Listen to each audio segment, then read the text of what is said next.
नमस्कार दोस्तों। मैं घनश्याम सराफ आज करीब 4 महीने बाद फिर से एक्टिव हुआ हूँ यूट्यूब में। और कुछ वजह थी जिस वजह से वीडियो नहीं बना पाया था। एक तो गर्मी बहुत ज़्यादा पड़ रही थी और दूसरी बात ये थी कि मैं कुछ दूसरे प्रोजेक्ट में बिज़ी था। वो कुछ ज़्यादा ही टाइम कंज्यूमिंग थे और उनमें बहुत ज़्यादा रिसर्च और एनालिसिस की ज़रूरत पड़ रही थी। दरअसल मैं 2 वेबसाइट बना रहा था और करीब 23-24 साल हो चुके थे मुझे कोडिंग किए हुए। मेरा बेटा जा रहा है तो फिर से सब कुछ सीखना पड़ा और फिर उसके बाद आज फुर्सत मिली है तो अपने पुराने पैशंस के साथ आपके सामने फिर हाजिर हूँ। तो आज का टॉपिक जो है वो अगेन साइकोलॉजी से इंस्पायर्ड है और नाम है उसका मैनेजमेंट। तो मेरे बच्चे छत पर आ चुके हैं और हो सकता है कि आपको उनके खेलने की आवाज़ें, उनके उधम की आवाज़ें सुनने को मिलेंगी, तो उसके लिए मैं माफ़ी चाहता हूँ। तो शुरुआत करते हैं। हमेशा सुनने में आता है कि time management, time management, time पर मेरा ऐसा मानना है, जहाँ तक मैंने देखा और सुना और समझा है, कि मैनेजमेंट अपने आप में ही सबसे ज़्यादा इम्पोर्टेंट एक ज़रूरत है जो हम सबको करनी चाहिए।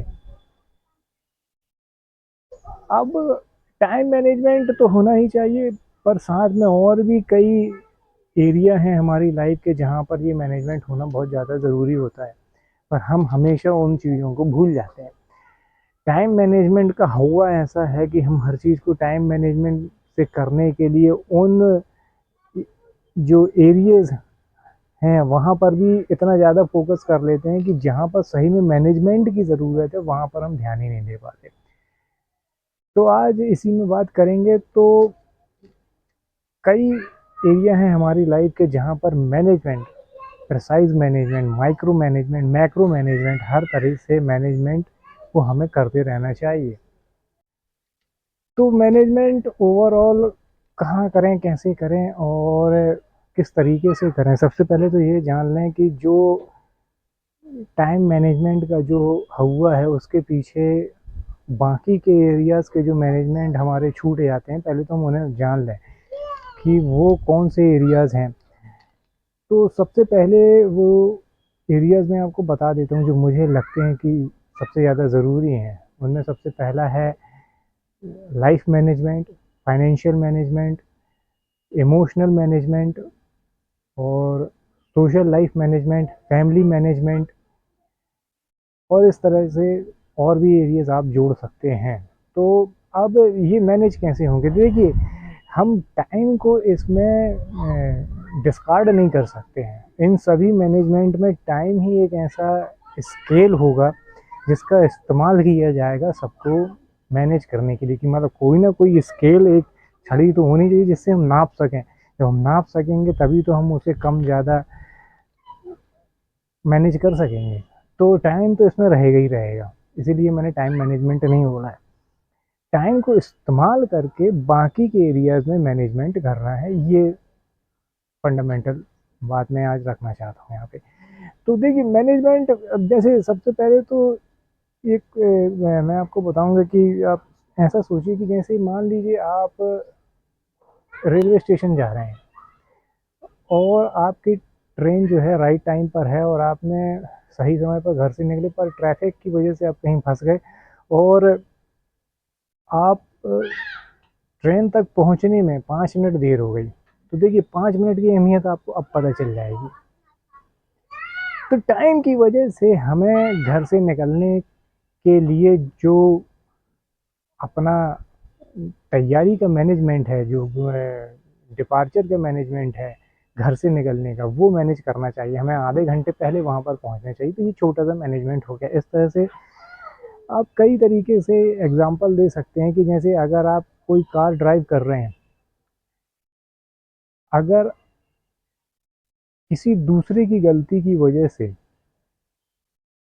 कोई आपकी कार के सामने आना चाहता है, लेकिन स्पीड का मैनेजमेंट आपके हाथ में है, स्टीयरिंग का मैनेजमेंट आपके हाथ में है। जैसे आप अच्छे से मैनेज कर रहे हैं तो 1 सेकंड में आप अपनी जान भी बचा लेंगे और उसकी जान भी बचा लेंगे। देखिए, अब आप कहेंगे आपकी जान कैसे बचेगी, आप तो पहले ही कार में हैं। तो अब देखिए, आप कार में हैं और कोई आपकी कार के सामने आ गया और उसकी एक्सीडेंट हो गया तो आप बच जाएंगे, उसको चोटें लगेंगी, ऐसा नहीं है। जब अस्पताल और केसेस होंगे, ये सारी चीज़ें होंगी, तब आपको लगेगा कि आप भी नहीं बचे हैं। तो ये इकोसिस्टम इसी तरह से काम करता है। कुछ लोग जानबूझ के इस तरीके से सड़क में चलते हैं कि वो किसी न किसी तरीके से इन चीज़ों का, जो हमारे सिस्टम में लूप होल्स हैं, उनका फ़ायदा उठा सकें। इसी वजह से आजकल डैश कैम वगैरह लगने लगे हैं। तो ये कुछ एग्जांपल हैं जो मैं आपको बता रहा हूँ कि टाइम जो है एक मेजरिंग स्टिक है, जिसकी वजह से हम दूसरी एरियाज़ जो हैं हमारे, उनमें हम मैनेजमेंट करेंगे। आपको मेरी बेटी की आवाज़ सुनाई दे रही होगी, उसके लिए मैं माफ़ी चाहता हूँ। तो अब आगे बढ़ते हैं। तो जैसे फाइनेंशियल मैनेजमेंट है, देखिए फाइनेंशियल मैनेजमेंट आप अपने हिसाब से कर सकते हैं, जहाँ निवेश करना चाहें कर सकते हैं, कोई सलाह नहीं है बेचने खरीदने की। पर हाँ, टाइम ही इसमें सबसे ज़्यादा ज़रूरी रहेगा। हम अपनी लाइफ को प्लान तो करते हैं, लेकिन हम अपनी फाइनेंशियल लाइफ को कभी प्लान नहीं करते हैं, जो कि एक बहुत बड़ा हिस्सा है हमारी लाइफ का। बिना पैसे के क्या होने वाला, कुछ नहीं होने वाला। आप पैसे को चाहे कितना, धन को आप जितना चाहे कर्ज कर लें, लेकिन वही आपका साथ देगा। कि पसंद करें या ना करें, यही सच्चाई है। पैसे आपके जीवन में बहुत सी समस्याओं को हल कर देगा। तो हम कभी भी अपनी फाइनेंशियल लाइफ को मैनेज नहीं करते हैं, क्योंकि हमें पता ही नहीं रहता है कि इसको भी मैनेज करना। हमें एक नौकरी मिल गई, हमारा एक बिजनेस शुरू हो गया, अब हम क्या करें। तो अब हम ज़्यादा कुछ करने के लिए दिमाग में सोचते नहीं हैं, और बस यहीं से मिसमैनेजमेंट शुरू हो जाता है। लोग ये समझते हैं कि हमने किसी चीज़ को मैनेज नहीं किया है तो वो जैसी की तैसी रहेगी। ऐसा नहीं होगा। जब आप किसी चीज़ को मैनेज नहीं करते हैं ना, तो वो मिसमैनेजमेंट हो जाता है।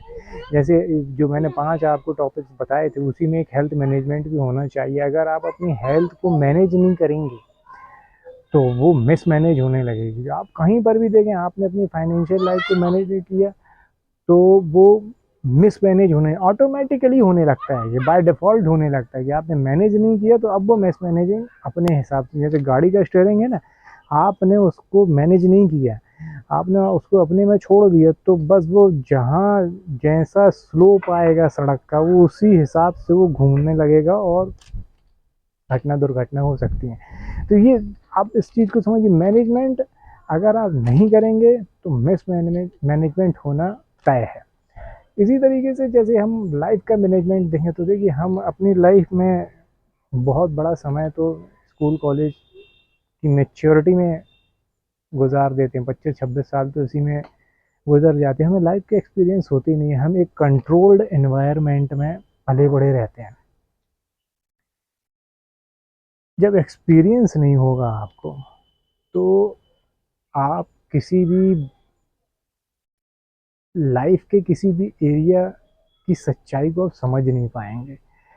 अब ये सबके साथ है, ये सिस्टम ही ऐसा चल रहा है कि हम स्ट्रीट पर पहुंचते पहुंचते हमारी उम्र 27-28 साल 30 साल हो जाती है। पहले के समय में, जब अगर मैं इंडिया की ही बात करूं, तो जब राजा महाराजा होते थे तो उनके बच्चे युद्ध की भूमि पे, रणभूमि में उन पहुंचते हुए उनकी उम्र ज़्यादा से ज़्यादा 16 17 18 साल होती थी। तो 25-26 साल तक तो वो 1 या 2 बैटल जीत जाते होंगे या मर खप जाते होंगे। तो आप समझिएगा कि जितनी जल्दी हमें एक्सपीरियंस होगा लाइफ का, उतनी जल्दी हम उसे मैनेज कर सकेंगे। पर हमें ये बात ध्यान में रखनी है कि एक्सपीरियंस को अक्यूमुलेट करना है और फिर उसे मैनेज करना है। अब लाइफ मैनेजमेंट की जब मैं बात करता हूँ, तो इसमें सारे मैनेजमेंट आ जाते हैं, और उसी का एक हिस्सा है सोशल मैनेजमेंट। हम किन लोगों के साथ बैठ उठ रहे हैं, कहाँ क्या किन लोगों से क्या बातचीतें कर रहे हैं, किस तरह से अपने नेटवर्क को शेप दे रहे हैं, ये हमें मैनेज करते रहना चाहिए। अगर हम इसे मैनेज नहीं करेंगे इसे, तो ऑब्वियसली नहीं, अभी नहीं, रात में नहीं डालते। तो अगर हम इसे मैनेज नहीं करेंगे तो होगा क्या कि जिस चीज़ को आप मैनेज नहीं करेंगे बाय डिफ़ॉल्ट वो मिसमैनेज होती जाएगी।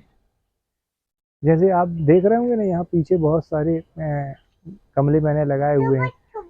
अगर इनकी प्रूनिंग में नहीं करूँगा, इनकी कटाई छटाई में नहीं करूँगा, तो ये आड़े तिरछे किसी भी तरीके से किसी भी शेप में आते जाएंगे। तो मैनेजमेंट ज़रूरी है। तो हमें अपने सोशल सर्किट को भी मैनेज करते रहना चाहिए, और साथ ही ये भी ध्यान में रखना चाहिए कि टाइम मेजरिंग स्टिक है। आप इस चीज़ को ध्यान में रखिएगा कि एक ही सर्किल में आपको जीवन नहीं गुजार सकते आप, एक ही नेटवर्क में आप जीवन नहीं गुजार सकते। आपका नेटवर्क पहले एक रहेगा, जब आप स्कूल में रहेंगे तो एक रहेगा, कॉलेज में रहेगा तो आपके स्कूल के और कॉलेज का 2 नेटवर्क बन जाएंगे, फिर तीसरा नेटवर्क भी बन सकता है जब आप जॉब में जाएंगे, स्कूल कॉलेज प्लस जॉब। फिर उसके बाद आपका सोशल नेटवर्क, किसी क्लब से आप जुड़ गए हैं, किसी तरह की कम्युनिटी से आप जुड़ गए, तो इस तरीके से नेटवर्क बदलते रहेंगे। तो ये एक प्रोसेस है, आपने ध्यान नहीं दिया होगा अभी तक, और ये एक प्रोसेस है, हमेशा अपग्रेड होती जा रही है, अपग्रेड होती जा रही है, अपग्रेड होती जा रही है। तो ये चीज़ें हमें ध्यान रखनी चाहिए। तो इसी को मैनेज करते जाना है हमें, बस कि हम ऐसा ना हो कि हम ऊपर की तरफ जा रहे हैं लेकिन वहाँ पर जो लोग हमें मिल रहे हैं उनकी थिंकिंग, उनकी क्वालिटी निचले स्तर की है। मेरे साथ ऐसा हुआ पिछले 4 महीने में, बच गया फाल फाल। तो खैर आगे बढ़ते हैं। इसी तरह से फैमिली मैनेजमेंट है। फैमिली मैनेजमेंट में अब आप कहेंगे कि भाई देखिए, फैमिली मैनेजमेंट क्या है, आप शादी कर लेंगे और फैमिली को बढ़ाएंगे और फिर उन बच्चों को पढ़ाएंगे लिखाएंगे। देखिए, इसी को मैनेजमेंट यहाँ पर ज़रूरत है कि आपके बच्चे के लिए किस तरह का एजुकेशन ज़रूरी है। अब आज जो एजुकेशन मिल रहा है, ज़रूरी नहीं है कि आज से 10 साल बाद वही एजुकेशन रेलेवेंट हो। आज से 15 साल पहले कोडिंग बहुत रेलेवेंट थी, लेकिन आज के दौर में कोडिंग उतनी रेलेवेंट नहीं है। आज के दौर में इमेजिनेशन बहुत रेलेवेंट है। क्यों? क्योंकि कोडिंग तो आपको किसी भी एआई वेबसाइट में देखने को मिल जाएगी, वो कर देंगे, ऑटोमेटिकली हो जाएगी। लेकिन आप किस तरीके से कोडिंग का इस्तेमाल करके अपने इमेजिनेशन को विजुलाइज वे में प्रेजेंट कर सकते हैं, ये ज़्यादा ज़रूरी है। तो देखिए, जिन्होंने कोडिंग सीखी अब उनका क्या, अगर उनके पास विजुअलाइजेशन की स्किल्स नहीं है तो वो पीछे हो जाएंगे। तो इसीलिए जो हमारी फैमिली मैनेजमेंट में हमें ये बात ध्यान रखनी चाहिए कि हमारी खुद की लाइफ मैनेज हो, फाइनेंशियली, ओवरऑल, सोशली। फिर उसके बाद जो हमारे बच्चों की जो लाइफ रहेगी उसको भी हमें ये टाइम की मेजरिंग स्टिक पर हमें ये चेक करना है कि आने वाले समय में क्या जो चीज़ हम उन्हें अभी दे रहे हैं वो उतनी तार्किक रहेंगी कि नहीं रहेंगी। अब आप कहेंगे ज़्यादा ऑप्शन हमारे पास है नहीं। जो एजुकेशन सिस्टम सरकार ने, गवर्नमेंट ने, जो कॉलेजेस ने बनाए हुए हैं, बस हम उन्हीं को तो पढ़ सकते हैं। ये बात बिल्कुल सही है, हमारे कंट्रोल में यहाँ पर ज़्यादा कुछ है नहीं। पर आप गौर करेंगे कि एक ऐसा एजुकेशन सिस्टम भी है जो आपके कंट्रोल में है, जो आपके घर में है, और वो ये है कि आप किसी भी तरह के एजुकेशन को अपना सकते हैं और नकार सकते हैं। आपको पता है कि मान लीजिए आपको लगता है कि यार आने वाले समय में ना इंजीनियरिंग जो रहेगी उतना कोई ख़ास उसमें स्कोप नहीं रहेगा, तो आप उसे डिस्कार्ड कर सकते हैं अपने बच्चों के भविष्य से। आप चाहते हैं कि लॉ की जो फील्ड है तो वो ज़्यादा इम्पोर्टेंस रहेगी, क्योंकि आपको अपने किसी भी बच्चे को तार्किक रूप से मजिस्ट्रेट के सामने प्रेजेंट करना है। तो यहाँ पर आपका बच्चा सही में क्रिएटिवली परफॉर्म कर सकता है, तो आप उसे स्वीकार कर सकते हैं। तो देखिए, यहीं पर मैनेजमेंट हो गया ना, पर मैनेजमेंट आज से शुरू करना पड़ेगा ताकि आगे चल के जब बच्चा उस उम्र में पहुंचे तो अब आप अभी से बच्चे के ऊपर प्रेशर डालने लगेंगे, नहीं तुम्हें इंजीनियर बनना है, इंजीनियर। अब आगे जाके वो रेलेवेंट ही नहीं रहेगा तो क्या मतलब। तो इसी तरह से जो हेल्थ का मैनेजमेंट है, अगर आप गौर करेंगे कि जो अर्ली एजेस रहती हैं उसके दौरान आप गौर करेंगे तो आपके बॉडी में हार्मोनल बैलेंस अच्छा रहता है, आप ज़्यादा तेज़ी से परफॉर्म कर सकते हैं, और फिर आप बेस्ट परफॉर्मेंस के ज़रिए अच्छे शेप में आ सकते हैं, अच्छी हेल्थ का एक जो बेसिक फंडामेंटल्स हैं, जो मतलब जो एक नींव है वो रख सकते हैं अपनी लाइफ में। पर ज़्यादातर लोग ये इस बारे में ध्यान देते ही नहीं हैं। आजकल मैं जिम में जाता हूँ, खासतौर से मेरी जिम में अगर आप देख लें तो वहाँ पर ये इसी तरह की, जिसमें ये कैमरा लगा हुआ है ना, इसी तरह की स्टिक लेकर लड़के आते हैं, और लड़के क्या सभी आते हैं, और वो सिर्फ और सिर्फ एक एक्सरसाइज को पकड़कर उसकी रील बनाकर इंस्टाग्राम में भगवान जाने कहाँ कहाँ डालते हैं। और बस उन्हें व्यूज़ चाहिए हैं, उन्हें मसल नहीं चाहिए, उन्हें स्ट्रेंथ नहीं चाहिए, उन्हें कुछ नहीं चाहिए। और मैं जानता हूँ कि वो जो एक्सरसाइज कर रहे हैं वो कोई मतलब की नहीं है, वो सिर्फ दिखने में उनके ईगो को सेटिस्फाई कर रही है और कुछ मतलब की नहीं है। तो आप हेल्थ को मैनेज कैसे किया जाए? आज हमारे पास सारे टूल्स फ्री हैं। चैट जीपीटी जैसा एक करोड़ों अरबों डॉलर का जो टूल है वो आपको फ्री में मुहैया हो रहा है, जो आपको अपने जीवन के हर क्षेत्र में ऑप्टिमाइजेशन कैसे हासिल करना है वो आपको फ्री में बता सकता है। हम उसका इस्तेमाल ही नहीं कर पा रहे हैं। अगर आप चैट जीपीटी को सही तरीके से इस्तेमाल करेंगे तो आप फाइनेंशियली, सोशली और हेल्थ वाइज सभी तरह से अपनी लाइफ को मैनेज कर सकते हैं। तो आज के दौर में मैं यही कहना चाहता था कि मैनेजमेंट आज के दौर में हमारे लिए बहुत ज़्यादा ज़रूरी है। और अगर हम इसे समझेंगे नहीं, हम सिर्फ एक ही बात पर ध्यान देंगे कि time management, time management, time management, तो हम एक बहुत बड़े हिस्से को मिसमैनेज होने के लिए छोड़ देंगे। तो बस आज के लिए इतना ही। अगली वीडियो में फिर से मिलेंगे, और तब तक के लिए अपना ख्याल रखिएगा। Thank you very much.